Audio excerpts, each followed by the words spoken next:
Welcome to episode 10 of the All Things Are podcast, and boy, do we have a cracker on this week's show. I'm joined by Mr. Ben Jenkins of Huw Forestry. Ben, how's it going, mate?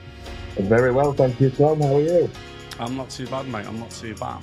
Good. So, me and you have been chatting on Instagram over the last couple of weeks because I was scrolling through, and hey presto, I seen a Unimog. Yeah. But not just any Unimog. A nice orange one. A nice orange one. So before we get into the technical details, how did you come across the world of arboriculture? Well, it all started for me when I left school, 16, didn't know where to go. I'd been working for a landscaper on a weekend when I was at school and sort of wrote a letter out to a lot of local tree surgeons wanting to go into the industry. Didn't know really what I was heading into, whether it was what I wanted to do or if I was going to be good at it or, so it was a bit of a stab in the dark. And, haven't looked back from when I was sort of 17. So did you go to college or anything, university, or was it a case of handwritten notes and you just got took on? Basically, I did I went to Aston Bryan College, did like a work placement. Studied at college, went to work. I think I was at work 3 weeks of the month and then had a week at college. Right, so it was really hands-on for you then? It was, yeah. It was, to be honest with you, I look back now and think I was really fortunate because I set off with a lad called Mark Bell, who was a brilliant tree surgeon. Did everything, by the book, a little bit cheeky, felling wise, and would push the boundaries a little bit, but yeah, very professional. And so I had a good start. He was a fantastic tree surgeon. He's sort of semi-retired now. But yeah, really enjoyed it with him. He was very, very strict. There was a lot of shouting and swearing, and he'd be telling you this, telling you that, and you'd be running around like a headless chicken. But to be honest with you, it did me the world of good. He was a really hard grafter, and I hope I've sort of got that from him. The way I work, I think so. The same sort of work ethic. Yeah, you've got a Unimog, mate, so you've done something right, because those babies ain't cheap.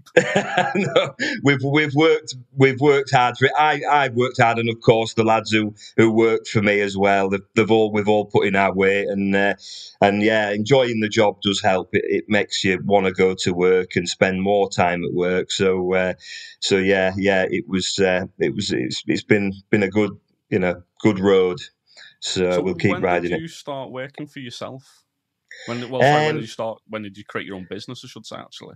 It was, let me think. Well, basically, what happened is I worked for a few companies full time when I was younger. Then when I think the recession hit, I was about 19 years old. So I forget what year it was.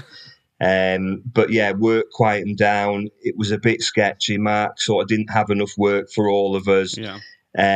So I decided to go to Spain and work for a landscape company there, trimming palm trees.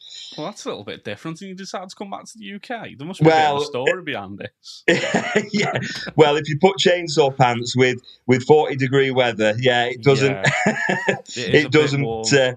It's hard work, but no, I enjoyed it. I was there for 2 years, and it was enjoyable. But palm trees got a bit boring. They're just like telegraph poles, so you're straight up, straight down. But yeah, it was a good experience. But to be honest, I was happy to come back to Yorkshire. To be honest, weather was a bit cooler, a bit more.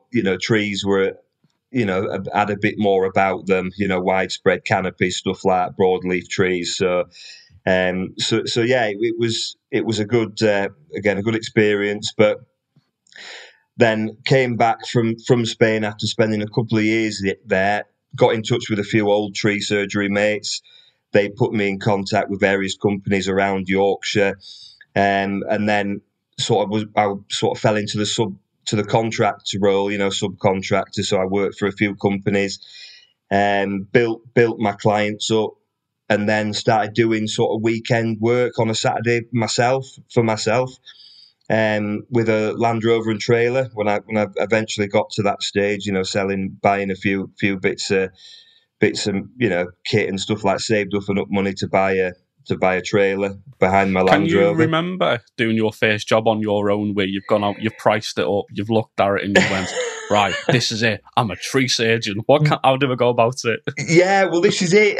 My memory is terrible, but I can't remember the first job, but I bet it was, I'll have been a bit scared because I know what pricing's like. You can even, you can get things wrong even after doing it for 13 years. You can make a mistake. So fortunately, I've not had any big dramas in that respect. But yeah, it was always hard because I was contracted in the week, and it sort of stumbled into contract climbing then. But I was using chippers equipment in the week, which were obviously is a must. I'd go to then working on a Saturday with my trailer. so me and the lads were loading, brash onto the trailer, logs, and it was 10 times as hard work, but I suppose you've got to start somewhere in that respect. So it was, lads didn't work for me for very long because it was hard work loading on the trailer and off at the other end. Yeah, I only had, when I was doing subby, I only had one lad I'd work for, and I turned up thinking, oh, it's great, we had the truck. Well, actually, no, when I first started working for him, I think he had a TD5 Discovery and an Huw Williams trailer, and there was nice 4 combo. Of us, and we were going around doing the work. Yeah. And I'd be going, hang on, I've got a van, I've got a chipper. Why's this guy not got anything? This guy's clearly more successful than me. He's got more lads than me. But we've got a Land Rover and a Huw Williams trailer. And I just remember doing the same as you. Just get in the back of the trailer and just chog it down as much as possible. You'd be amazed how much you get in. Oh, well, that's it. Well, my trailer, my first trailer, didn't have high sides. It just had the low sides on, and it wasn't a tipper. So, we'd stack brash on, tie it down, and then stack some more on. And literally, I remember one Saturday, lad was stood on the top of the brash pile, and he could see in the neighbour's top window. Theme with you and your business is we always like to go bigger and better, and we never stop for those. This is it, yeah. You just shut your eyes and off you go. But you make sure everything's tied down as well as you can. But it's you have got to start somewhere. I think it'd be lovely just to have, maybe had a truck and chipper bought, or stumbled across some money somewhere and managed to just buy something. But I think it's good to start like that and work your way up. You have a lot more respect for equipment. So, I think if you've built it up like that. Yeah, especially if you came from, right, someone's in the back of the trailer for the next 20 minutes, we're dragging everything through. Yeah. I bet the first time you got a chipper for your business, you were like, this is amazing. Yeah. We can get so much more in now. Exactly, yeah. The time it takes to do jobs as well, even, with my first chipper was a tracked Jensen 6-inch, an A530, I think, or A530. It was phenomenal, to be fair. We worked it to death, kept up on servicing and everything, and it was a fantastic machine. So even going to a smaller chipper like a 6-inch, it's amazing how much more work, how much more productive you can be. Yeah. So yeah, it was smiles all around when we got our first chipper. Yeah.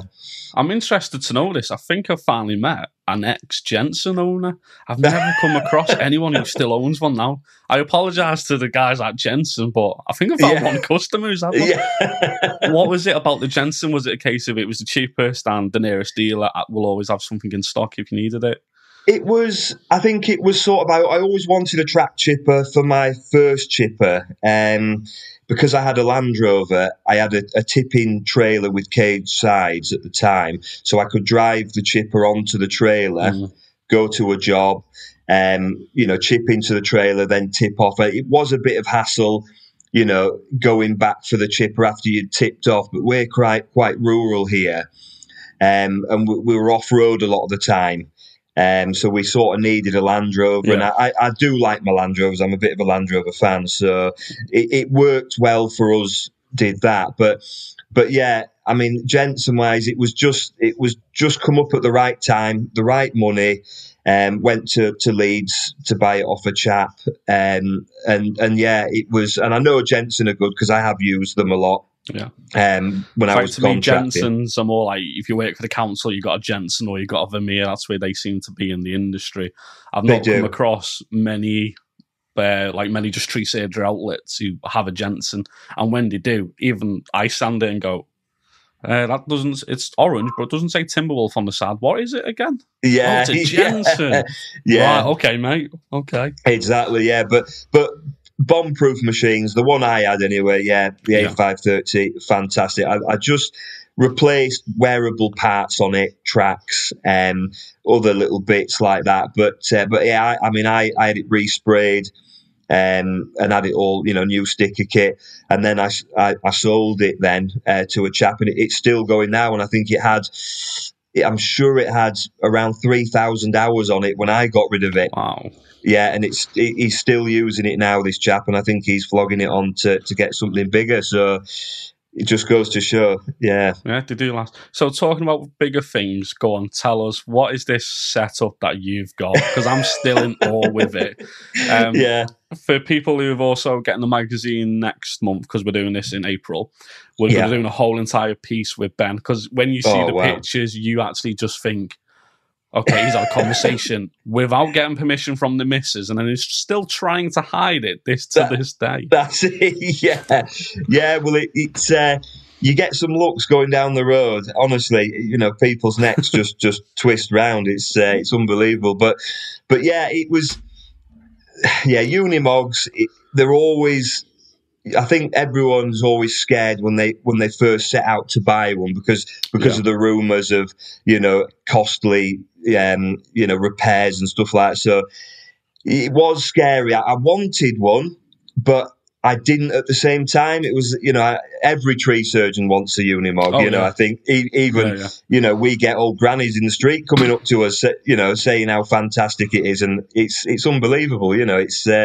So it's a good advertisement as well, but yeah, it was scary going through the process of buying it. But the chap who I bought it off, a chap called Ed, Tree Care down south, fantastic bloke, honest lad. He was really good to buy off. You got that feeling that this chap's genuine. So that always helps when you're buying from someone like that. So what model of the Mog is it? Because it's not one of the old ones. I call them I think it's like a U500 or something. I'm not a Mog expert or anything, so correct me if I'm wrong. Yeah, you get the square shape, which is the older version. Old ones, mine is actually a U500. Oh, it is that one. Shows you how much I know about them. I love them, but I don't know a lot. Yeah, so you get the U300s, 400s, and 500s, and they're all based on horsepower.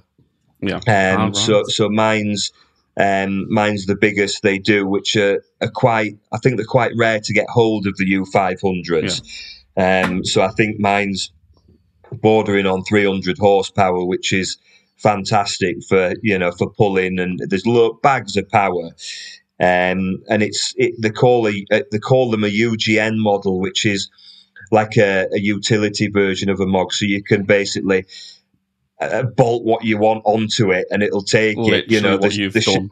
The chassis is made for it. So it's kind of making it as handy as possible, by bolting as much goodies as you can on, within reason. And, you got within reason. So just tell everyone listening to this podcast, what have you bolted onto it? Well, yeah, I've bolted an Avant loader on the front. Well, a platform that then my Avant loader sits on. So it was... When I approached the chap who's done a lot of work on it for me fabrication-wise, Richard Duffin, he's just down the road. He's a young lad in a workshop, no signage or anything, but he's fantastic. He's a wizard when it comes to welding and fabricating, and even he does a lot of work for farmers, and we all know what farmers are like for making contraptions. But when I told him about this plate hooking on the front, he looked at me. His face was priceless. He thought I was joking, but no, you've gone and done it. Exactly, yeah. So we've got that on the front, but the plate, you can put the Avant on it. We've had our stump grinder on it, the platform for the, so it's just, and it's also a dinner table as well for the lads at lunch. So multi-uses. Exactly, yeah.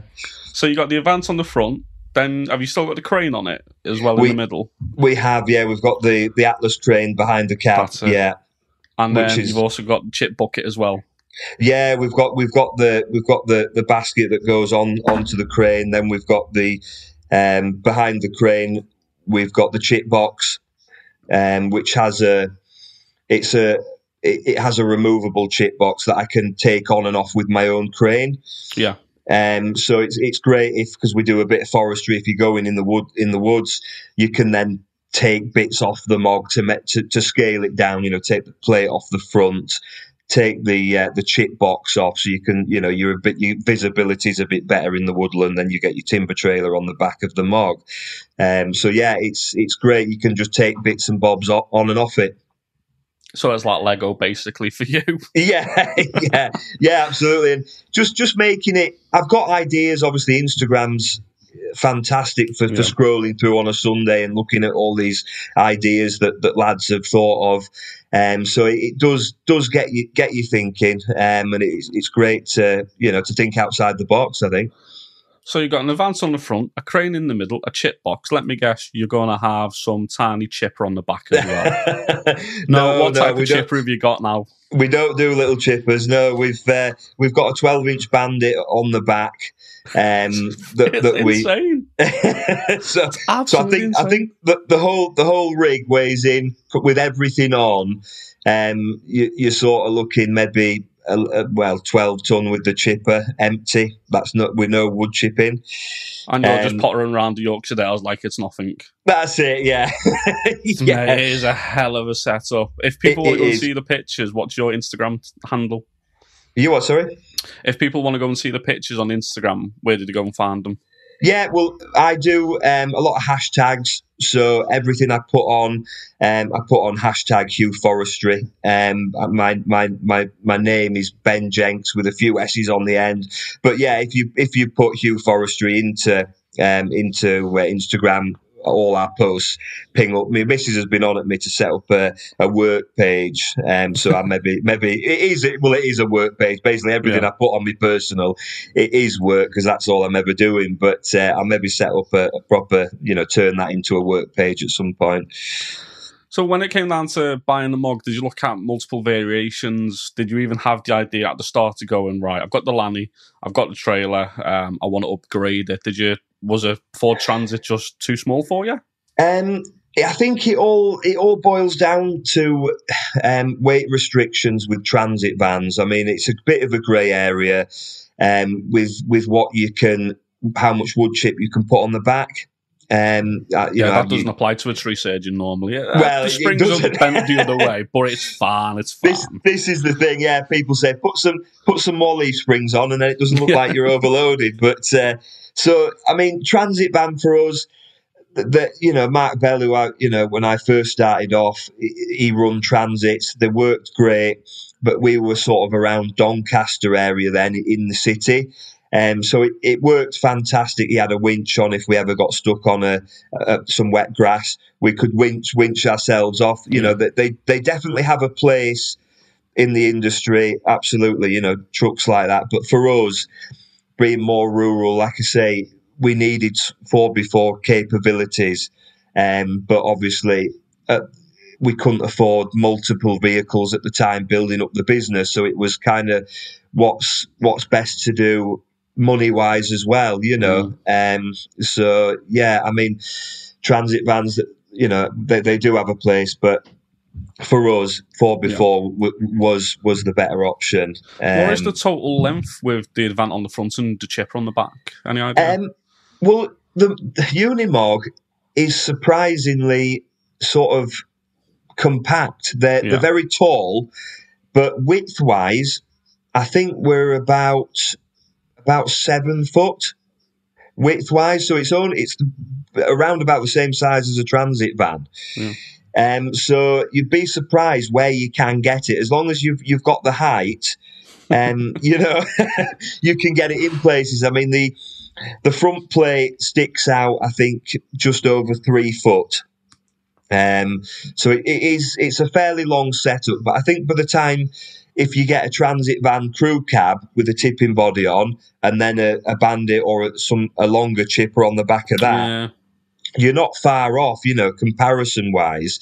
Unfortunately, I did catch my neighbour's wall the other day for the first time. That was going to be next question. Have you had any close calls, and what is the visibility like? Because even though the Mog's got a really big windscreen, you're still set back from going onto the corner of the road by like about a metre and a bit. Oh, so it must be a bit scary at times. Well, when I first put it on, it was night time when I picked it up from Richard's. We stuck it on, and I drove home, and I thought, oh my God, what have I done? Because we made it as wide as possible so we could fit as much. You know, it's as wide as the Mog, but it stuck out a fair bit. So yeah, it does take you a bit, you know, to get your head round it. But it's better with something on, because you don't forget you can see. It sounds strange, but you can almost see it better if there's something on the plate. But yeah, I've been really good with it, you know, manoeuvring and stuff. And I was reversing in the other week, and my neighbour's wall, I just scraped the wall, and I knocked on the door, and the comment that they said to me was, "We were wondering when you were going to do that." Yeah. But I'm a pretty good driver. You know, it does make you a better driver having that on the front and all the bits of kit you have bolted on. So it's only a little scrape. So we've not done bad so far. Yeah. You know, we haven't taken anyone's legs out with it yet. So have those pulled you over at all just to go, what the hell is this? And we're going to do a full inspection because we're curious. Exactly. Well, no, we haven't seen them, to be fair. We you obviously, just yeah. We stay off obviously motorways because it's registered as agricultural. We can't go on motorways. You can go on dual carriageways and smaller roads. So yeah, we're bobbing about, see traffic cops, but I think they just drive by because they don't even know what they're looking at. No. You know, I think they don't have the rules and regulations for that type of thing. It is a bit of a grey area. It does say forestry on the front, and we do forestry. So I think there's a lot of talk about, you know, running agricultural machines for tree surgery. You know, you shouldn't do it. You can do it. So, but it's a grey area. But it is. I'm sure it is legal. So, yeah, we just drive by, and as long as it's, you know, had a wash and it's shiny and looks roadworthy, I think we're on to a winner. Definitely. So, one question. I'll come clean. I'm a Multione fanboy. I love the Multione range. I think they're brilliant. Yeah. I'm not a fan of what I call the Green Dragon. How come you went with the Avant stuff? Well, basically, yeah, the Multiones, you know, they are good. You know, they're the same kind of thing, aren't they? I don't know why I looked for an Avant. I think I follow a chap called Rion Rounds on Instagram. I do like the way he runs his business. He has a Bandit chipper, obviously a hell of a lot bigger than ours, and he runs an Avant. And yeah, it's sort of that's probably the reason why I went down that route. Obviously, we had a Bobcat skid steer. We've still got it, actually. It's in the yard. Again, great bit of an American machinery, but it was just a bit heavy. The skid steer action was no good on customers' lawns, even on driveways. So the articulated steering of the Avant is a total winner with grass tyres on as well. Absolutely phenomenal, yeah, for working on lawns. So what model of Avants have you got? Is it the top of the line stuff? We've got the 420 Avant. So it's the smallest version of that shape. We we've got lifting equipment. We've got our crane on the Mog. We've got a timber trailer with a Botex crane on. So we use that for lifting timber. The Avant's purely for shifting brash from one side of the garden to the chipper. We do lift logs with it when we have to, and it is capable for its size. But yeah, we can feed the chipper with it as well, you know, because of that articulated action. It's fantastic for feeding the chipper because you can reverse up and drag your brash with the grapple, turn and then push it into the chipper, and it works well. Yeah, we're happy with it. But yeah, I don't know what the price difference are with the multi one and the Avant. I didn't actually look into the multi one, but I know a few lads that have them and really rate them. Yeah. Yeah, they're all good stuff. Yeah. So with this, I think this is a bit of a dream setup that you've got.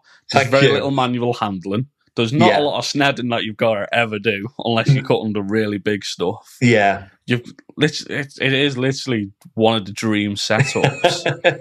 Thank you very much. Yeah. Going on and planning it, if you could go back a couple of years ago to when you first had that little conversation in your head of going, you know what, get a Unimog, we'll stick the Avant on the front, we'll dip down to a global recycling and Grantham, we'll have a chat with Dean, we'll stick a bandit on the back, we'll balls to the walls with it. What would you change since you've been running it? Well, like you say, it is for me and probably a lot of people, it is the dream machine in regards to shifting a lot of wood chip and chucking stuff on it. The Avant, you know, it just makes life easier, less manual handling. So yeah, I mean, I wouldn't change a lot, to be fair. I think I'm very happy with how it's come out, and I think I bought the Unimog and it was very basic. It didn't have a chip box on, didn't have any kind of tipping ram on it or anything. It was just the chassis rails on the back.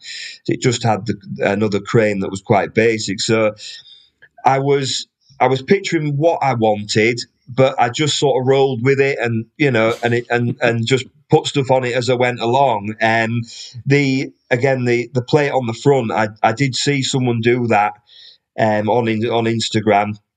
A chap, but he had lifting arms on his linkage arms, so he could lift the plate up and down. But for us, like I say, we just use ramps to drive an Avant on or the stump grinder. So a little bit of a different variation. But yeah, I wouldn't change a lot. To be fair, I'm really happy with the setup. Yeah.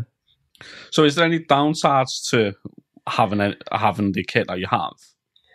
It's with the Unimog, I suppose it's repair bills. I mean, you've got to keep up with maintenance on them, regular little bits to then not get hit with a massive list of things every couple of years. So I have had some costly bills on it up to date, but they're things that are sorted now and that shouldn't go for the life I have the Mog. So there's that sort of, that it makes you feel a bit better if it's just a one-off bill. But you can get so much more work done with it. Productivity is better. You can earn a bit more money and obviously enjoy having a good play with it. So it is worth what it costs to run, definitely. So there's going to be at least one or two people listening to the podcast now going, I'm going to get a Mog. I'm going to flick through Arb Trader. I'm going to go up north, go to the lads, go AC Price and see what they've got in stock. That's it. What advice would you give someone who's maybe running like a fleet of 3.5 tonners who are starting to go more towards the larger kit? Do they go get a Eurocargo, an Iveco Eurocargo, for instance, or do they bite that not small bullet and just go get a Unimog instead? What would you say to them if they were looking at going forward? Well, pros and cons. When you're running heavy trucks, you've got to have regular checks, MOTs, stuff like that. So it can, and then a tachograph. So it can get quite expensive in that respect. And then you've got to have lads who have the license to drive them. So the Unimog, it's agricultural, cheap insurance, no tax, no MOT. You can run it on red diesel as long as you're sensible with mileage and stuff like that. So the cost of things can be better in that respect. Yeah. But yeah, I mean, I'd always, it's hard when you're buying anything secondhand. Obviously, Mogs are extremely expensive brand new. We'd all love a brand new one and have that warranty, but I'd have to sell my house to buy one brand new. So yeah, I think you've just got to be careful and do your research. Do as much research as you can. And just be careful when you're buying something. Don't go for the cheapest just because you want a Mog and you can't really get the funds. That was sort of my worry when I was first looking to buy a Mog. I was thinking, how much money have I got to spend? I haven't really got that much, and you sort of rushed into buying a cheaper Mog that might not do what you want it to do. So it's better off saving up a bit and buying something more modern and that's been maintained to a certain extent. So I wasn't looking to spend the money I was on the Mog, I must admit. Just a little bit more than what you anticipated. Well, this is it, yeah. And I tell you what, it's paid off. It really has, that the shape I have, the U500, it's got more mod cons than our Land Rovers have. It's got heat seats, electric windows, aircon, air seats. It really is. It's a lovely thing to drive. Life of luxury compared to the old Landies. Oh God, absolutely. What do you plan on buying next? Is a tractor on the cards? Maybe a Valtra? Well, I've seen some of them about, and I tell you what, they are absolutely lovely, aren't they? They look lovely, and I know a few lads that have them. I follow them on Instagram, and they're a fantastic bit of kit. You can run bigger chippers on the back of them, the hyzer hack, stuff like that. So, they are great. I honestly don't know what I'd buy next. I'd definitely like to upgrade my stump grinder to a Bandit. So that's where I'm at the moment. I'll upgrade that. So I don't know. I mean, it's always nice to have the chip capacity. So again, you're looking at something just as a chip truck. The Mog's great, but obviously we've lost a bit of capacity with the crane. Yeah. So yeah, we're looking at a chip truck. But like you say, do you go for another Mog? Or do you go down the 7.5 ton route? So, I could just see you with a 40-ton truck in a couple of years' time, just going, I'll just carry on upgrading. I live in a caravan now, though, as a result of it. Yeah, exactly. Yeah. There is some cracking ex-military trucks about. The old the 4-wheel drive, is it the DAF 45 stuff like that? Yeah, like the real old school stuff. Yeah, I know what you mean. I've seen a couple of people purchase them, try and do projects, and then regretted it about 2 years later, and they've ended up getting a Mog. Yeah, I've seen a lot of that. I mean, the ex-military stuff can be great because it's been well maintained with it, and it's not done an awful lot of work. And a lot of the vehicles are 4-wheel drive, a lot of the trucks. So I'd probably, if I was after a chip truck next, I'd maybe go down that route, try and get it registered as agricultural, and get maybe like a DAF 45, a 4-wheel drive truck, and go from there. How can people get in touch with you then, Ben, if they've got any questions? They listen to the podcast and they've gone, right, I need to speak to this guy a little bit more. Yeah, well, basically, Instagram's a great one. Like I say, hashtag Huw Forestry. They'll find my page. Or, you can email us info@huwforestry.co.uk, or give us a buzz, type our name, Huw Forestry, in Google, get the mobile number up and give us a buzz or a text. I'd be happy to help people the best I can. Brilliant. Ben, thank you for coming on the podcast, mate. It's been absolutely brilliant learning about this Meccano set that you've got. Appreciate no worries, thank you for having me, Tom. Lovely.